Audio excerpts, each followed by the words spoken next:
Good morning mga boss. Yan Araw ng linggo ngayon mga boss. Pitsa 21 ng June. Meron pala tayong biyahe mga boss sa June 23. Ngayong Martes. Bound to Norte tayo. Dahil nung mga nakaraang buwan hindi tayo bumiyahe dahil sobrang taas ng diesel. Ngayon may shipping tayong konti, hatid natin sa norte. Ngayon dahil breeding season ngayon mga boss, PM na lang kayo mga boss para madala natin kung may manok kayong ipapakuha para madala natin kung saang lugar kayo mga boss. Okay, dito tayo sa mga boss, sa farm ni Francis Altiano. Dito tayo kasi kahapon ay galing tayo ng Manila, lumuwas tayo rito kasi namili ako ng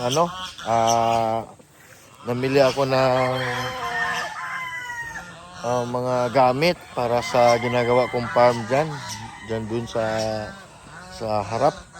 Ang farm ko ay dun sa dikit lang dito pero doon ako sa may kalsada banda. Nagpunta nga tayo ng Manila nung nakaraan, namili ako ng mga gagamitin ko ay nakakuha na tayo at ngayon dito tayo sa farm ni Parikoy. Ayan, nag-ikot-ikot tayo rito kasi yung niya local ba yung hinarbis national yun. Yung national niya hinarbis na. Bali yung mga lalaki na lang dyan ang natitira. Ang mga babae andoon sa bagong ringing nilagay. Ngayon sa pwesto natin dito tayo sa Litborn niya. Ayan, napakadami niyan. Nasa mga 400 din piraso. Kasama ng lalaki at saka babae mga boss. Yan, ikot-ikot tayo kasi wala naman tayong gagawin ngayon.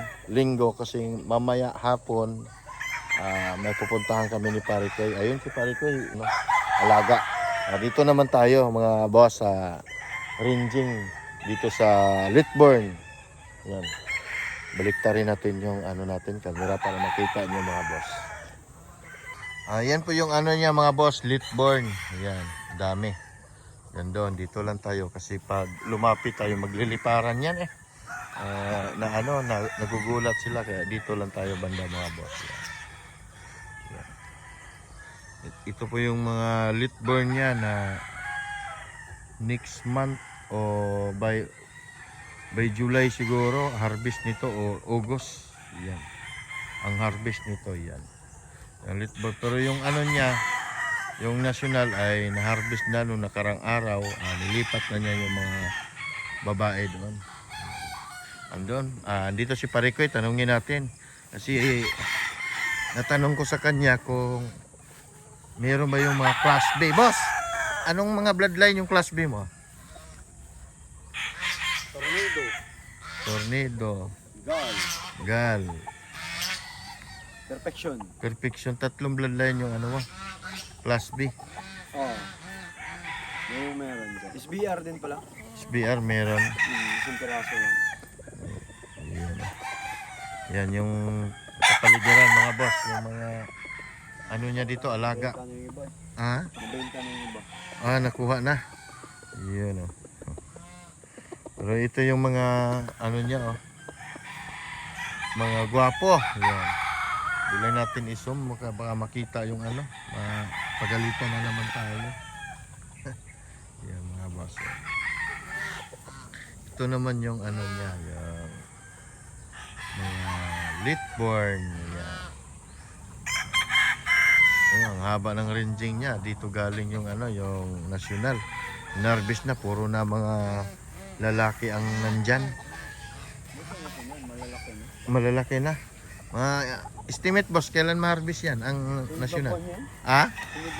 Sunod na buwan, harvest na. 5.5. Pinakamatagal yung 5.5. 5 months magsisimula na. Simula na, no? Yan mga boss. dami sila dyan. Oo. Yan. Yung mga ano niya. National.